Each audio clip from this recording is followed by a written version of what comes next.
Rahman ya Rahman, sa'idni ya Rahman, ishrah sadri Quran, imla qalbi Quran, wa asli hayati Quran. Assalamualaikum warahmatullahi wabarakatuh.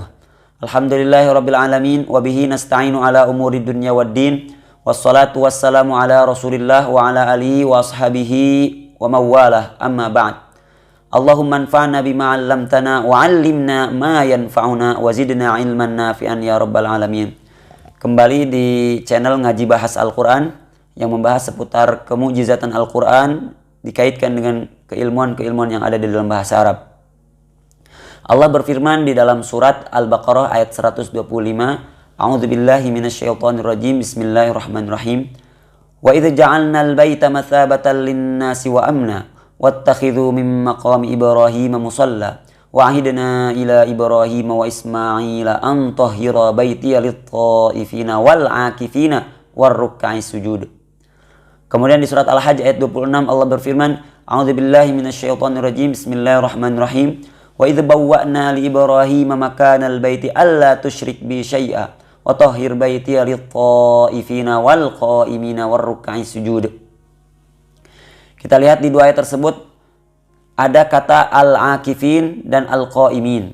Al-akifin di surat Al-Baqarah, al-qa'imin di surat Al-Hajj.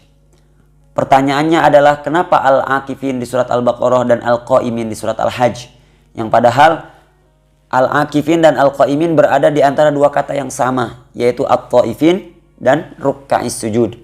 Di surat Al-Baqarah, lit-ta'ifina wal-akifina war-ruk'is sujud.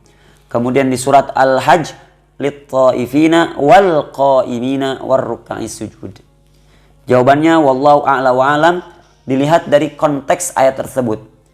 Jika kita lihat di surat Al-Baqarah, kata al-akif, akif dalam bahasa Arab diambil dari akar kata akafa ya'kufu ukufan atau akafa ya'kifu ukufan.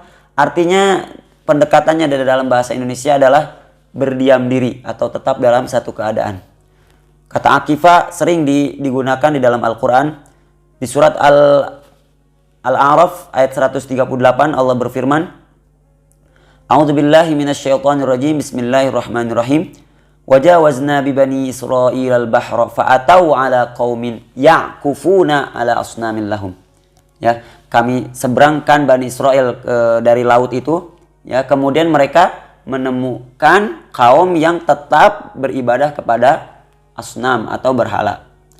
Di surat Thaha di ayat 97 Allah berfirman, Wangzur ila ilahikal ladzi zalta alaihi akifa.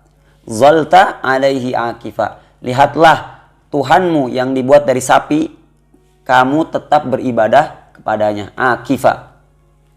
Di surat Asy-Syu'ara ayat 71 Allah berfirman, Qalu na'budu asnaman fanadhallu laha akifin.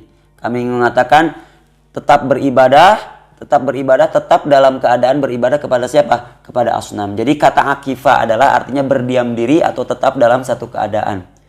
Kita sering menggunakan kata akafa ya di dalam keseharian kita, i'tikaf di dalam masjid, artinya berdiam diri di dalam masjid.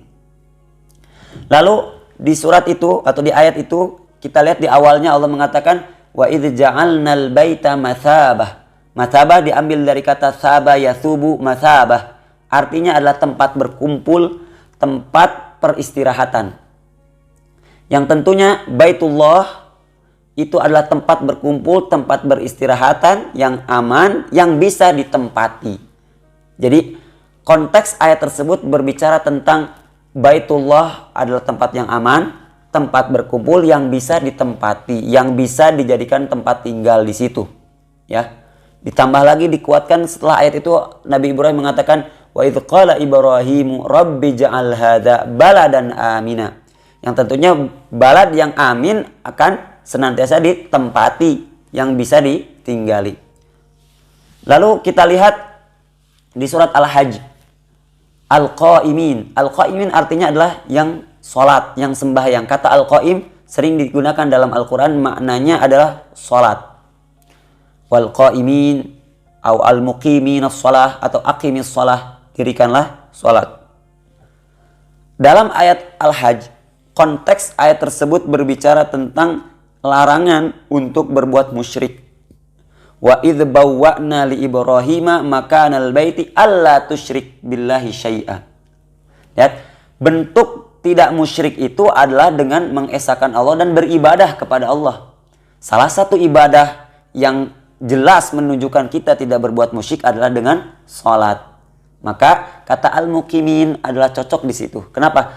Karena ayat ini berbicara tentang larangan berbuat musyrik, kemudian dalil perkataan atau dalil perbuatan untuk tidak musyrik, yaitu dengan beribadah, tawaf, salat, sujud, kemudian haji.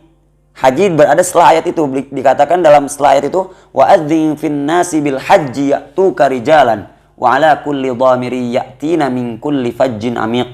Ya, diizinkan untuk berhaji yang nanti datang kepada haji itu orang-orang dari seluruh penjuru, ya, baik orang-orang yang tinggal di situ atau orang-orang yang jauh sekali dari Mekah. Lihat bagaimana penggunaan kata di dalam Al-Quran itu tidak main-main. Semuanya disimpan dengan sesuai konteksnya, dengan teliti penggunaan kata-kata yang ada di dalam Al-Quran. Mungkin itu saja. Kesimpulannya adalah di surat Al-Baqarah Al-Akifin, karena konteksnya berbicara tentang bahwa Mekah adalah tempat berkumpul, tempat beristirahat yang bisa ditinggali atau ditempati.